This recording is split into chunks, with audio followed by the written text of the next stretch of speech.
pendidik. Nah, dalam hal ini Bapak Ibu harus bisa memetakan atau memperhitungkan beberapa hal, di antaranya adalah bagaimana cara Bapak Ibu untuk mengoptimalkan pencapaian skor atau nilai yang diperoleh di RPL ini. Nah, kami beberapa kali melakukan atau men-share rubrik penilaian. Saya coba share screen dulu sebentar. Oke.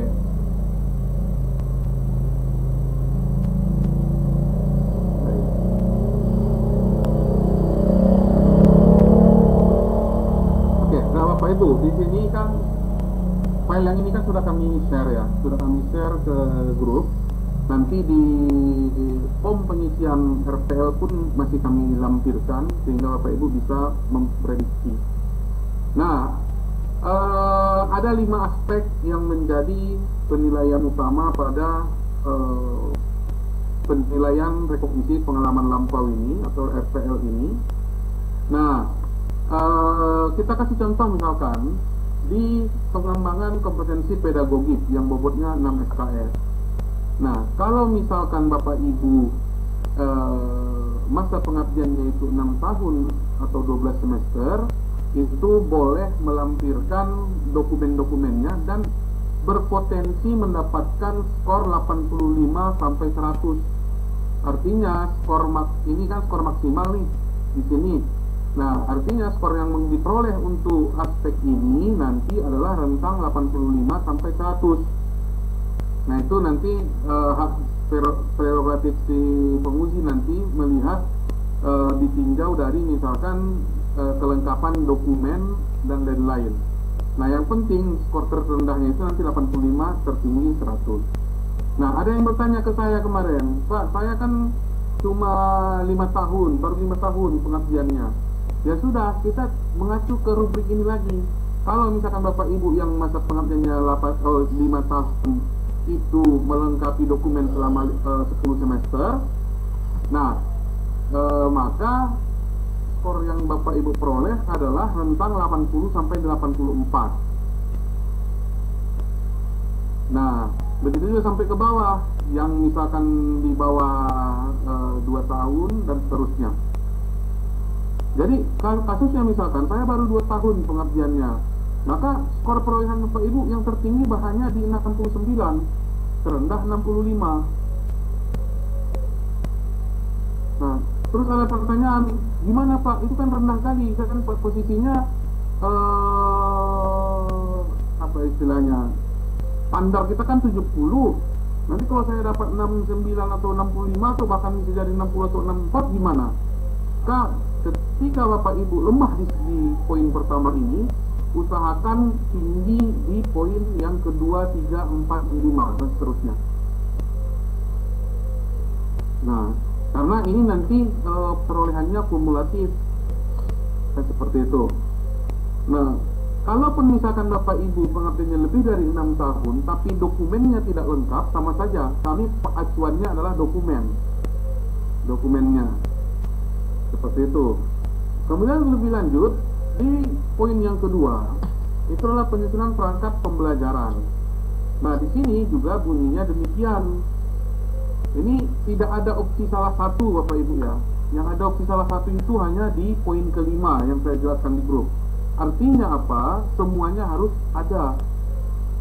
Nah, semuanya harus ada. Tapi khusus yang poin kedua ini kan ada garis miring ya, atau. Artinya atau kan, atau dan sebagainya. Kalau kata atau itu boleh salah satunya. Boleh salah satunya, tapi tetap di 5 kali dalam 1 semester.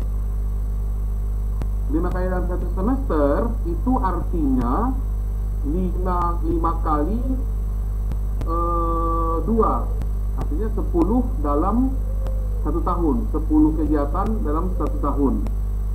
Nah, kalau misalkan dia ada 6 tahun, ini kan dalam 6 tahun terakhir nih, selama 12 semester nih kan, artinya tinggal 10 dikali 12.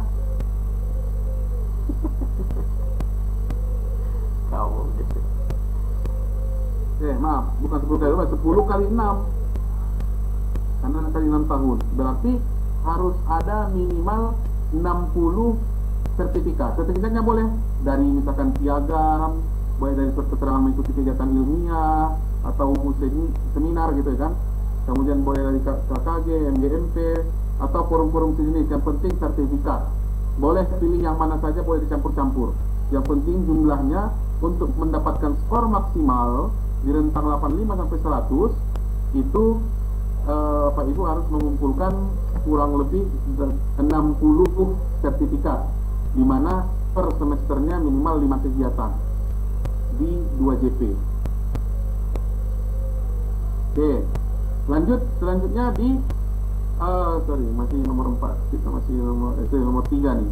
Pengembangan kompetensi profesional. Tadi sudah, yang keempat sekarang. Nah, yang kedua tadi apa? Oke, perangkat. Oh ya, perangkat dulu. Tadi terlewat nih yang kedua nih. Yang perangkat tadi nomor 2. Maka tersedia perangkat pembelajaran RPP, materi ajar, LKPD, alat peraga, media, kemudian instrumen penilaian. Ini kan komponen utuh dari suatu RPP atau modul ajar ya. Jadi artinya ini dalam satu modul ajar itu harus cakup ini semua, dari materi, kemudian ada LKPD, ada alat peraga atau media yang digunakan, kemudian ada instrumen penilaiannya. Berikut pasti langkah-langkah pembelajarannya dan model pembelajaran yang digunakan. Nah Bapak Ibu, ini berarti harus ada harusnya ini 5 kali dalam satu semester. Harusnya 5 kali dalam satu semester. Tapi Bapak Ibu boleh buat satu tema untuk perwakilan satu semester, boleh. Berarti minimal ada 12 di sini. Itu keringanan yang diberikan oleh LPTK.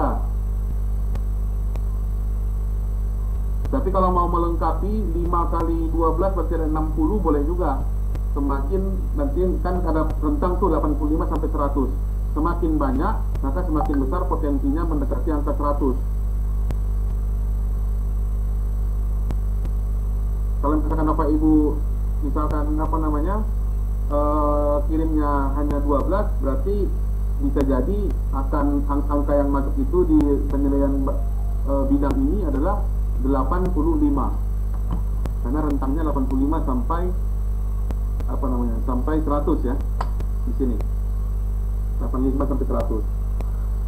Nah, kan nggak mungkin juga kita samakan, karena nggak bisa kita nggak adil rasanya kalau yang mengirim misalkan 60 disamakan dengan yang mengirim 12. Tapi seenggaknya yang mengirim 12 itu sudah di titik aman dapat nilai A di bidang ini, karena 85. Mulai nilai A itu di 85 Bapak Ibu, 85 sampai 100. Yang mungkin itu berarti B minus. Recording stopped. Nah, kemudian tadi ketiga sudah, ketiga ini kan sertifikat. Kemudian yang keempat, pengelolaan administrasi pembelajaran. Pengelolaan administrasi Recording in progress.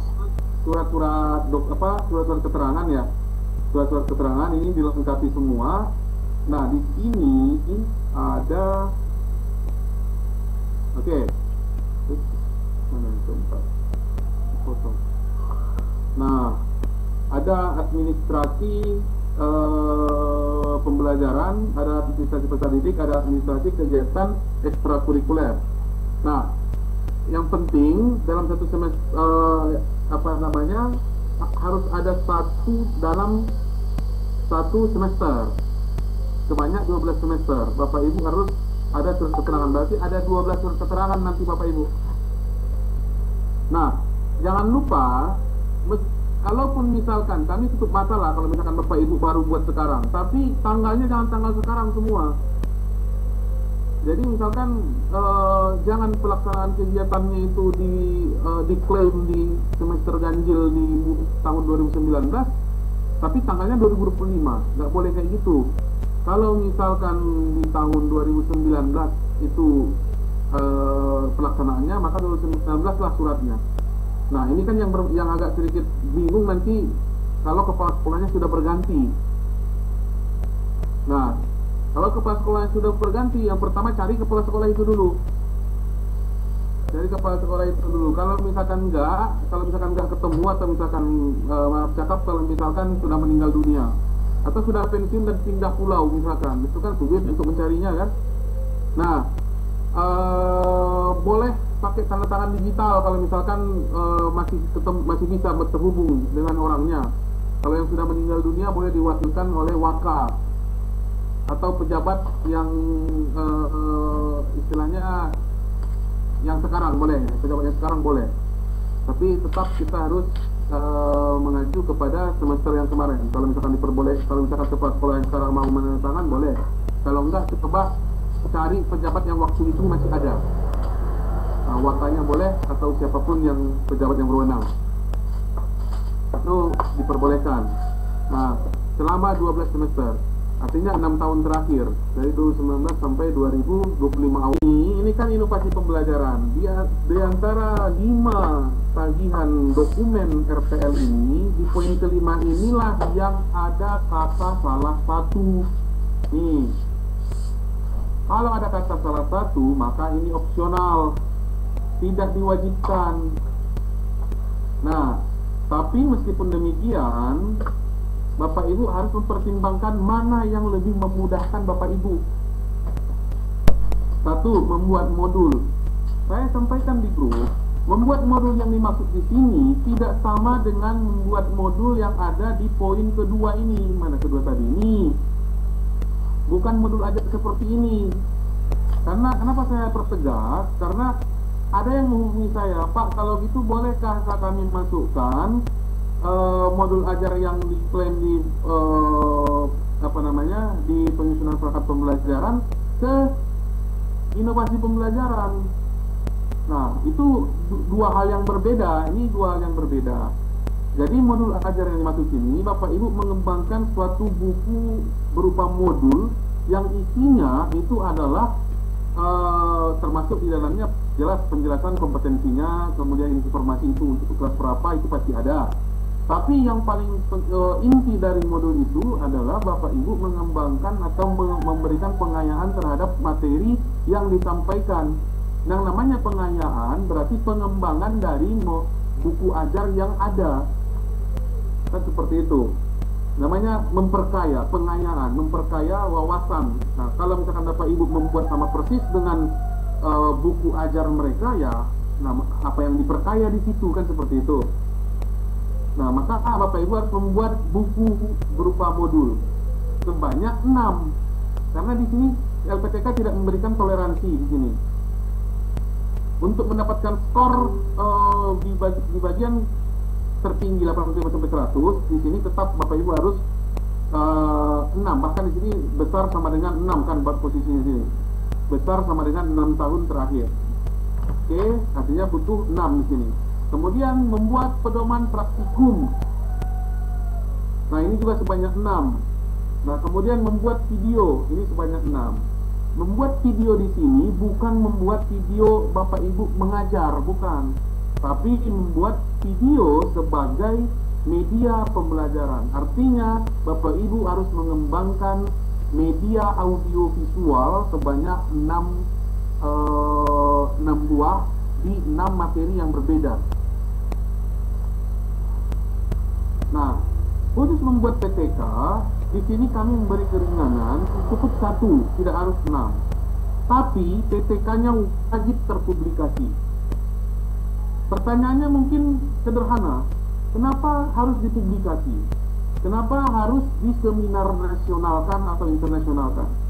Jawabannya adalah, kami ingin PTK yang Bapak Ibu buat itu terjamin kualitasnya, terjamin kevalidannya. Nah, salah satu cara kita untuk menjamin kevalidan dan kualitas itu adalah dengan cara mereview. Nah, mereview itu tidak boleh mereview secara internal, harus eksternal.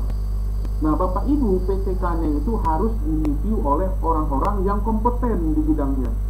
Maka dari itu, kami berikan syarat, boleh Bapak Ibu mempublikasikannya melalui proceeding berupa seminar nasional atau seminar internasional, boleh juga melalui publikasi jurnal ilmiah, karena hanya itulah yang melalui proses review. Nah, dalam hal itu ada yang bertanya ke saya, Pak, bagaimana kalau diseminarkan di sekolah? Jawabannya tidak bisa, Bapak Ibu. Kenapa? Karena standar untuk seminar nasional itu, peserta dan reviewernya itu harus dari minimal dari 3 provinsi berbeda dalam satu negara. Sedangkan syarat untuk seminar internasional itu dikatakan resmi adalah ketika peserta dan reviewer pada seminar internasional itu berasal dari 3 negara yang berbeda. Bahkan di beberapa kesempatan itu malah diperketat dari 3 negara yang berbeda dan 3 benua yang berbeda. Nah, untuk kita nggak masalah, boleh dari 3 negara yang berbeda, misalkan Indonesia, Brunei, dan Malaysia, itu boleh. Tapi kalau kita buat yang lebih ketat lagi kan itu bisa harus satu mewakili Asia, satu mewakili Eropa, satu mewakili Australia misalkan, atau Amerika atau Afrika, terserah. Tapi kan itu udah yang untuk kita S3 lah untuk itu kan. Tapi kita tidak mesti kita ringankan di bidang internasional itu, tapi kita tidak mengurangi esensinya kan, seperti itu. Nah, kemudian kami pikir kalau Bapak Ibu sampai saat ini berniat untuk melalui jalur seminar nasional atau internasional tapi belum melakukannya, itu nggak akan mungkin lagi tercapai karena posisinya batas upload dokumen RPL kita itu jika tidak ada perubahan di tanggal 23 Maret di hari Minggu pukul 23.59. Nanti akan saya tunjukkan ininya, form pengisiannya setelah ini. Nah, maka LPTK berinisiatif untuk membantu sebenarnya Bapak Ibu, membantu Bapak Ibu yang mau mengklaim untuk inovasi pembelajaran ini melalui jalur PTK. Nah, ada yang bertanya ke saya, apa harus dengan LPTK? Saya punya kawan soalnya. Boleh, saya bilang nggak apa-apa. LPTK itu hanya membantu bagi mereka yang nggak tahu jalan. Kalau yang tahu jalan nggak apa-apa, jalan aja terus. Nah, kayak gitu. Kalau nggak tahu jalan bagaimana cara untuk bisa publish sebelum RPL ini ditutup, maka LPTK kasih jalan.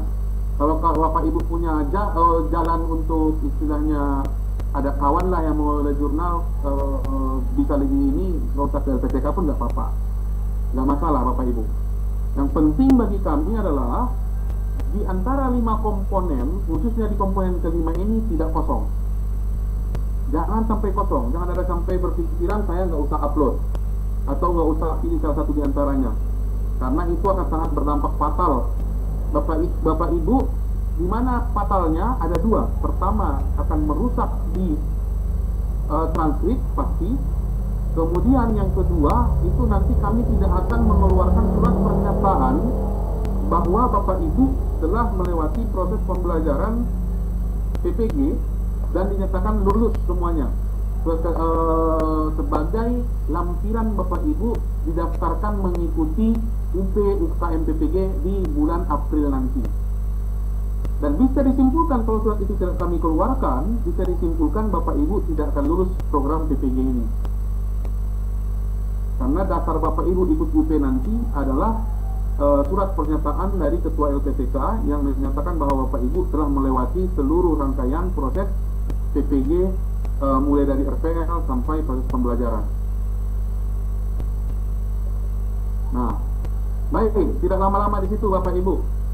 Ada lagi satu lagi yang bertanya, Pak, apakah dengan kita mempublikasi satu PTK itu yang lainnya bebas? Jawabannya betul. Bapak Ibu tidak perlu lagi membuat modul, tidak perlu membuat pedoman praktikum, tidak perlu lagi membuat video pembelajaran. Tapi khusus yang 5 ini ya, bukan berarti 1-4 yang di atas itu bebas. Ini khusus yang poin kelima. Membuat modul tidak perlu, membuat praktikum tidak perlu, membuat video pembelajaran tidak perlu. Nah, kalau misalkan Bapak Ibu pilih membuat modul, boleh juga, yang lainnya tidak perlu, nggak? Jadi sama arti, karena di sini ada poin atau ada bunyi salah satu. Lalu pertanyaan berikutnya adalah,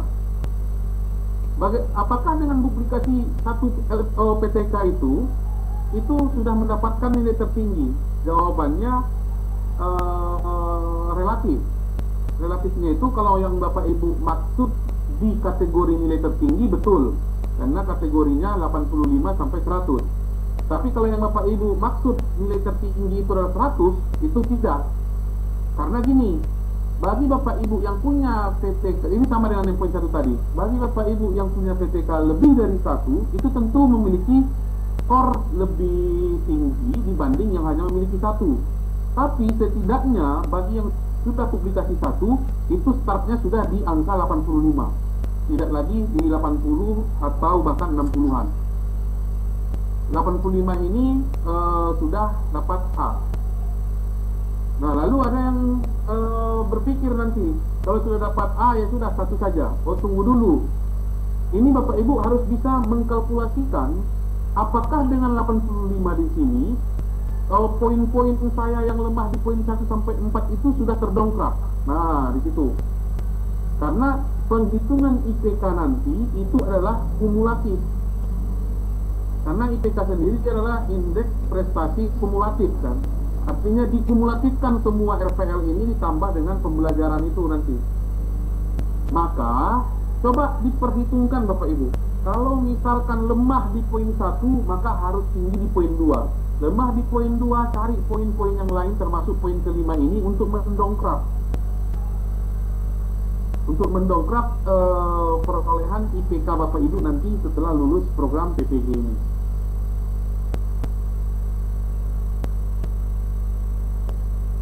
Oke, kemudian ada yang bertanya, saya lulus tahun 2017 dan alhamdulillah sudah dipublikasi di jurnal. Bagaimana bisa diklaim? Jawabannya tidak. Karena yang dihitung itu adalah 6 tahun terakhir. 6 tahun terakhir itu startnya 2019, berakhirnya awal 2025.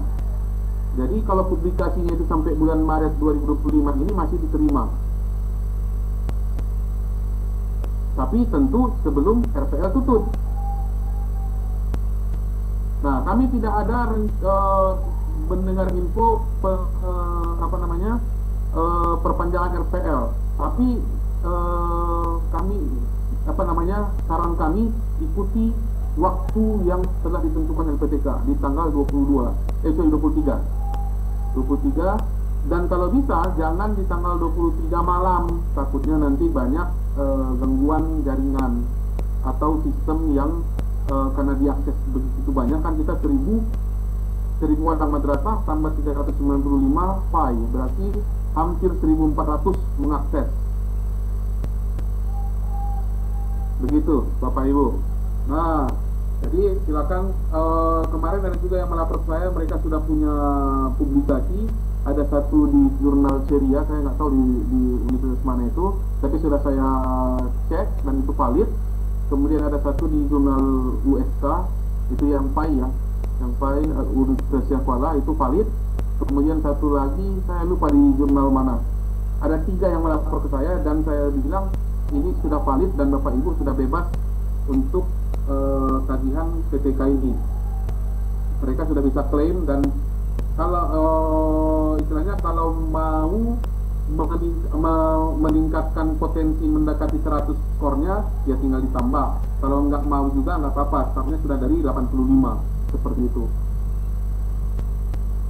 Baik, Bapak Ibu, sebelum masuk ke diskusi, saya mau tunjukkan dulu sistem atau form pengisiannya. Form pengisian RPL-nya. Oke. Baik,